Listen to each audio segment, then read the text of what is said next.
आलोक शर्मा। आलोक जी, ये यूपी के उपचुनाव से पहले अचानक ये बहराइच कांड में ये हो जाना और फिर आज इनकाउंटर हो जाना, आपको लगता है ये सब साजिश है, जानबूझकर किया जा रहा है? आलोक जी देखिए, पूरी तरह से आईएस से ही शुरू कर लेते हैं। आईएस कहकर कहीं ना कहीं वो हिंदू मुस्लिम एंगल देने को, उसकी उद्धार देने के लिए काम बीजेपी कर रही है। और घनश्याम भाई से मैं रिक्वेस्ट करूंगा, क्या हम अपने मुंह से ना बोलें, जो भी बोल रहे हैं वो बीजेपी का एजेंडा बोल रहे हैं। आईएस कहकर कहीं ना कहीं हिंदू मुस्लिम करने का काम है, इससे ज़्यादा कुछ नहीं। कौन सा स्टाइल है और कौन सा क्या है, ये तो शुक्र है कि आज मानक जी प्रोग्राम तो कर रहे हैं, दूसरे चैनल तो प्रोग्राम भी नहीं कर रहे होंगे।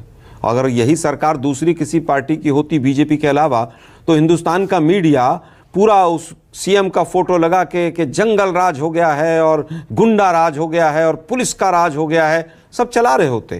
तो घनश्याम सही पकड़े हैं भाई, कुछ चीज़ें हमें बर्दाश्त करनी है और करेंगे हम, लेकिन दिक्कत यह है, इसी को जंगल राज कहते हैं जो हो रहा है।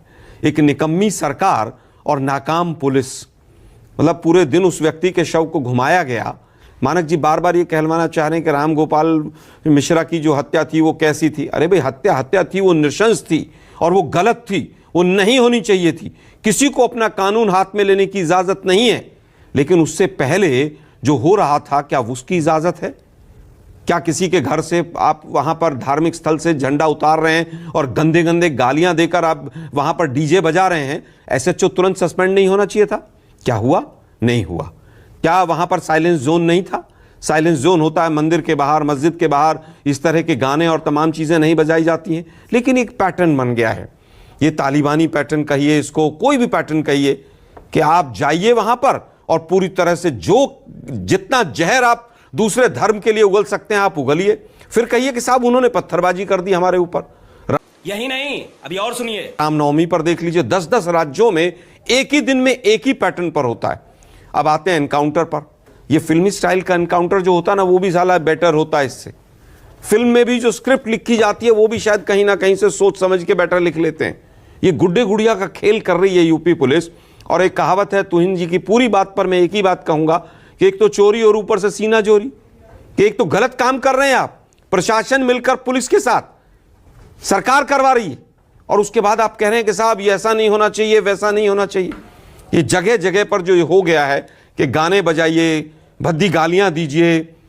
वो फरीदाबाद वाला लड़का एक मिश्रा था, उसको तो मार ही दिया। कौन वो, क्या था वो, आर एन मिश्रा नहीं, वो जो गोली चलाने वाले लोग थे, कौन थे वो, किससे जुड़े हुए थे, कौन से गोरक्षक। अभी ये देखिए बदलापुर में भी हुआ। जब पुलिस नाकाम होती है तो हिंदू मुसलमान करके एक एंगल देके एनकाउंटर कर दो, एनकाउंटर करके गोली मार दो। मुझे क्रेडिट नहीं चाहिए। पूरा देश, आज तो पैरों में गोली लगी आलोक जी। मैं कह रहा हूं पैरों में लगी, हाथ में लगी, तो इससे बड़ी तो नाकामी नहीं हो सकती। आप हथियार बरामद करने गए थे, वहां एनकाउंटर करवाने गए थे। मतलब पुलिस इतनी निकम्मी है कि आप हथियार बरामद करने गए और उसने आपके ऊपर अटैक कर दिया। मतलब इतनी बेवकूफ आप जनता को समझ रहे हैं। पैर पर गोली लगी, छाती पर गोली लगी, सर पे लगी। अरे भाई, नौटंकी बंद करो। अभी बुलडोजर राज के ऊपर भी तमाम एंकर जो है वो बुलडोजर के ऊपर चढ़ के एंकरिंग कर रहे थे। तो घनश्याम भाई, बहुत चीजें हमें भी झेलनी है अभी। चलिए, वो आज वो तमाम एंकर माफी नहीं मांगेंगे। मैंने देखा दिल्ली में, वो यहीं पे नोएडा के 1-2 चैनल की एंकरनियां थी और टीवी पे चल रही थी, बुलडोजर पे ऊपर चढ़ गई थी। मतलब आज वो माफी नहीं मांगेंगी, एक शो नहीं करेंगी वो।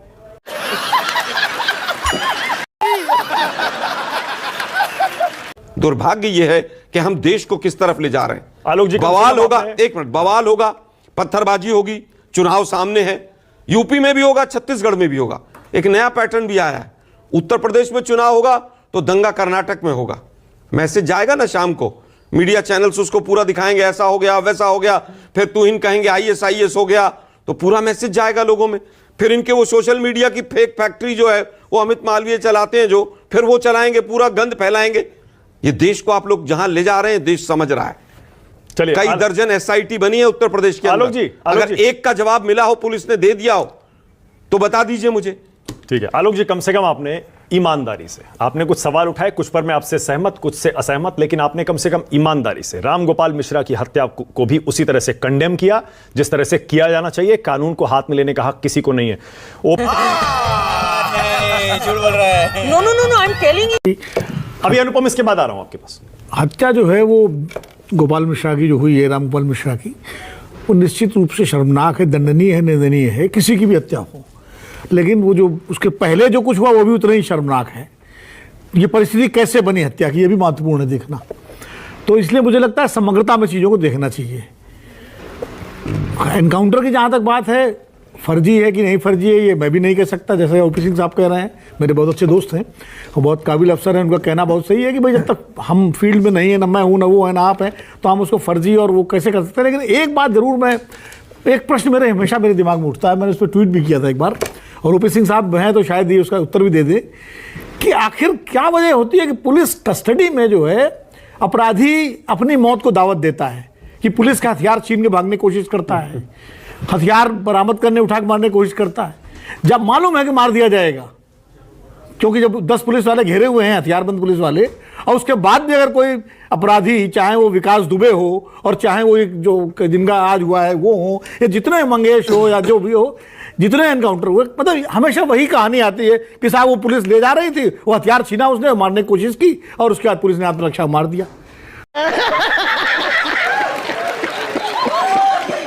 तो ऐसा कौन सा पागल अपराधी होगा जो 10-20 पुलिस वालों से घिरा हुआ, हथियारबंद पुलिस वालों से, और अपनी मौत को खुद दावत देगा?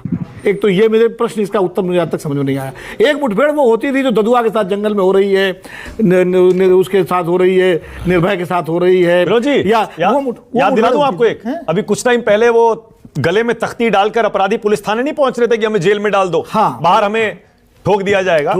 हाँ। तो ये वो मुठभेड़ें होती थी, और आमने सामने मुठभेड़ें होती थी। पश्चिमी उत्तर प्रदेश में बहुत मुठभेड़ें हुई हैं, सब जगह हुई हैं, जिनमें वाकई लगता था कि हाँ, और गोलियां पुलिस वाले घायल भी होते थे, कई पुलिस वाले शहीद भी हुए हैं उन मुठभेड़ों में। तो वो तो, लेकिन ये जो पुलिस हिरासत में, मतलब ये तो मुठभेड़ हुआ है कि भाई बदमाश भाग रहे हैं, चेस किया पुलिस ने, उन्होंने गोली चलाई, इन्होंने गोली चलाई, उसमें मारे गए बदमाश, पुलिस वाले भी घायल हुए। तो हमने और विनोद जी फिल्मों में दिखाते हैं, नहीं अपराधी भागने की कोशिश करता है और उसके बाद मार दिया जाता है, मतलब फिल्मों में होता है। वो एक्चुअल मुठभेड़ें होती हैं जिनकी मैं बात कर रहा हूं। लेकिन ये जो मुठभेड़ें होती हैं कि वो जीप से लिए जा रहे हैं और वो हथियार छीन के भागने की कोशिश कर रहा है, ये हो रहा, ये इस तरह की जो मुठभेड़ें लगातार बढ़ गई हैं, ये मुझे इसका प्रश्न का उत्तर नहीं मिलता कि आखिर अपराधी ऐसा क्यों करते हैं। आप क्रोनोलॉजी समझ लीजिए। तिवारी, अब आप ही बताइए, घनश्याम तिवारी, पुलिस की बात माने या फिर जो विपक्ष कह रहा है उसकी बात माने? फर्जी इनकाउंटर है या सही इनकाउंटर है? और रामगोपाल मिश्रा की हत्या पर भी कुछ बोलिए घनश्याम। नमस्कार मानक, आपको, दर्शकों को और को पैनलिस्ट को। 3 बातें मैं बिंदुवार तरीके से कहूंगा। पहली बात कि भारतीय जनता पार्टी, मोदी योगी सरकार, MY सरकार उत्तर प्रदेश में बेहद अलोकप्रिय है। इतनी डरी हुई है ये पार्टी कि ये मिल्कीपुर में चुनाव नहीं करा सकते। तो जब जब भारतीय जनता पार्टी इस तरीके से जनता में अलोकप्रिय होती है तो इसी तरह के नए नए स्क्रिप्ट का सहारा लेती है, ऐसा उनका अपना इतिहास बताता है। उदाहरण के लिए यहाँ पर तुहीन है, भारतीय जनता पार्टी के प्रवक्ता हैं, ऑथर भी हैं। सोचिए वो यहाँ पर सरेआम झूठ बोल रहे हैं। जब 13 तारीख को बहराइच पुलिस की अपील है, जिसे मैं वर्बैटिम पढ़ना चाहता हूं, कि सांप्रदायिक सौहार्द बिगाड़ने के उद्देश्य से भ्रामक सूचना जैसे मृतक को करंट लगना, तलवार से मारना एवं नाखून उखाड़ना आदि बातें फैलाई जा रही हैं, जिसमें कोई सच्चाई नहीं है। पोस्टमार्टम में मृत्यु का कारण गोली लगने से हुआ है। ऐसे में भारतीय जनता पार्टी के राष्ट्रीय प्रवक्ता आकर के बार बार कहते हैं कि IS स्टाइल में हत्या की गई, पहली बात, जबकि खुद उनकी पुलिस कह रही है। तुम्हें शर्म है? कुछ शर्म आया है? दूसरी बात कि अगर वहां पर पुलिस का अधिकारी, इतना बड़ा अधिकारी, बंदूक लेकर के घूम रहा है, तब क्या बच जाता है? अब तो उत्तर प्रदेश का मुख्यमंत्री भाला और बंदूक लेके घूमेगा, उप मुख्यमंत्री भाला और बंदूक लेके घूमेगा। जो इन लोगों की पृष्ठभूमि है, जिस तरह के अपराधों की इनके अपने कारनामे जिसको ये मिटाने की कोशिश करते रहे हैं, उसमें ये अटपटा नहीं लगेगा, जनता को अटपटा लग सकता है।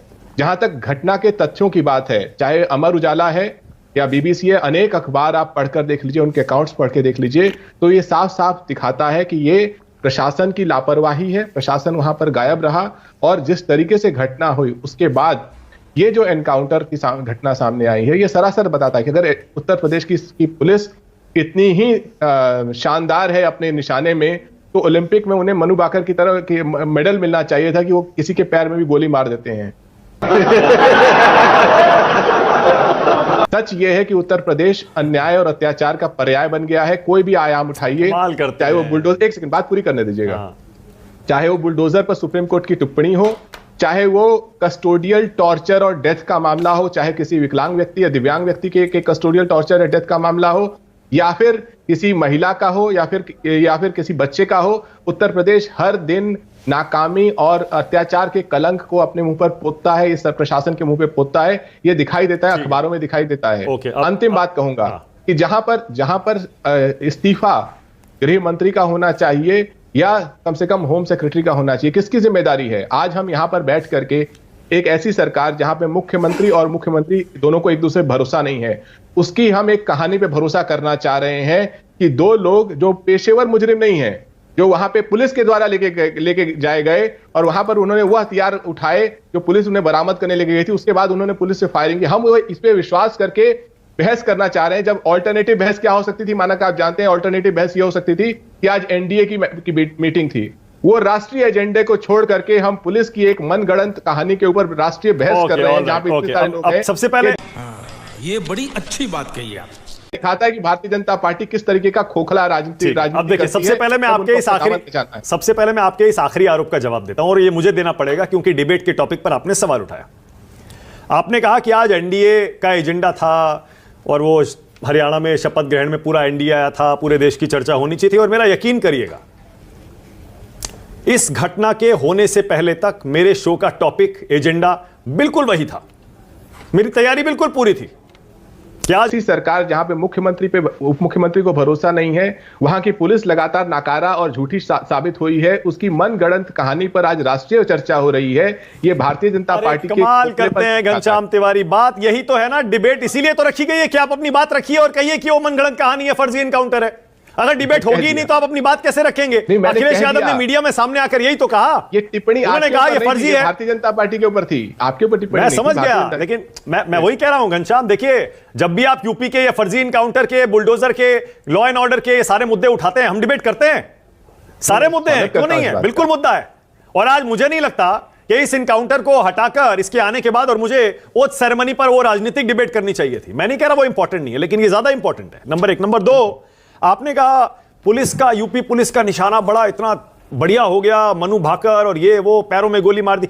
अरे यही गोली अगर उनके सिर में, छाती में लगी होती तो आप बोलते पैरों में क्यों नहीं मारी, जान क्यों ले ली, हत्या कर दी। कमाल करते हैं, चित भी मेरी, पट भी मेरी। एनकाउंटर का स्क्रिप्ट अभी बताता है भाई, अभी बताता है, अभी किया ना, अभी बताता है ना कि आप चुन रहे हैं कि आपको कहां गोली मारनी है, आप भी मान रहे हैं। यहां पर देखिए, आप छोड़िए, तुहिन ने क्या बोला? तुहिन ने बोला कि अगर भारतीय जनता पार्टी को इससे हेडलाइन सेट करनी होती तो पैर में गोली नहीं मारते, कहीं और मारते। यानी तुहिन भी मानते हैं कि फर्जी एनकाउंटर है। हम यहां बैठ करके उत्तर प्रदेश की पुलिस की मनगढ़ंत कहानी पर राष्ट्रीय चर्चा कर रहे हैं। मुझे लगता है कि ये आपके दर्शक भी इसको जान रहे होंगे कि ये कितना महत्वपूर्ण मुद्दा भारतीय जनता पार्टी से मानती है, लेकिन देश के लोग नहीं मानते। आप पता है, अपनी ही कई सालों की बात को काट रहे हैं। अगर आप ये कहते हैं कि फर्जी इनकाउंटर और बुलडोजर कार्रवाई और यूपी पुलिस के अत्याचार मुद्दा नहीं है, आप अपनी ही बात को काट रहे हैं, क्योंकि आप इन्हीं को बार बार यूपी में मुद्दा बनाते हैं। आज मैं उस पर डिबेट कर रहा हूं तो आप कह रहे हैं ये मुद्दा नहीं है।